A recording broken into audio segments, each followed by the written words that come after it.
Biasanya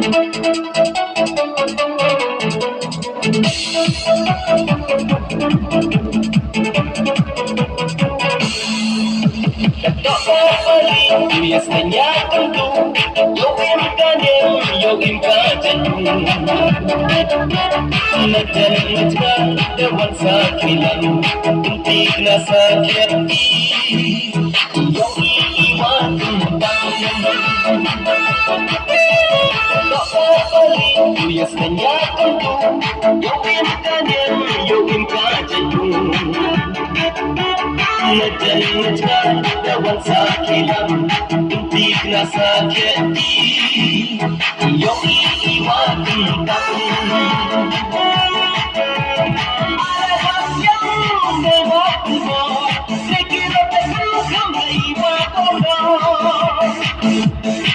Semadui coba lagi Bunda najwa tidak kani Alam yang berbuat Sekira terbuka iwa kodo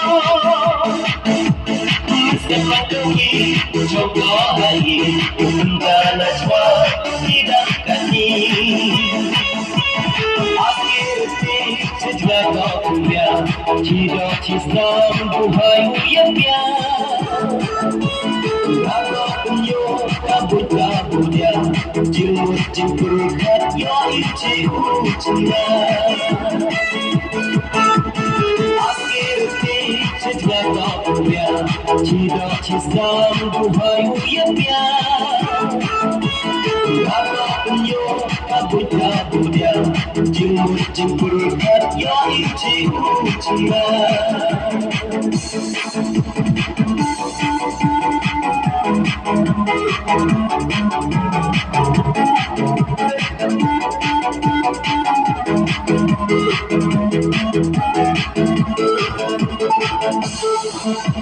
Masuk saya, saya yome Imsok-imsay, ikon kanan pe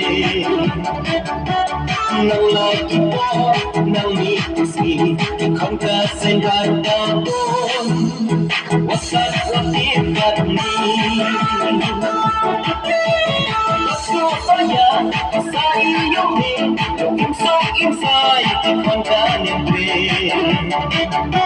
Nang lagi po, nang mikusi Ikon ka sendadabon Wasak wasit kat ni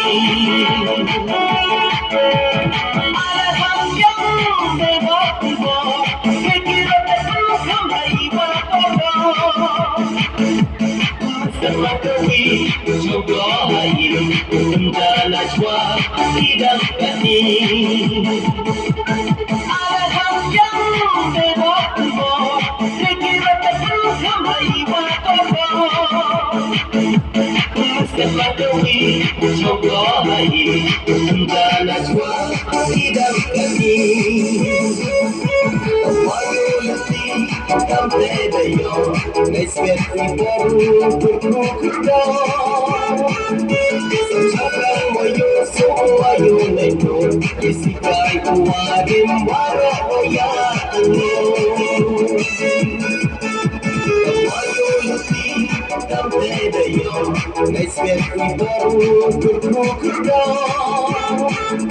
Sekarang wayo soayo nendo, isikai kuadim warahoya anu. Alam yang berbuat, sekira terbuka iwa kodo. Semadui coba lagi, benda najwa tidak kani. Alam yang berbuat, sekira terbuka iwa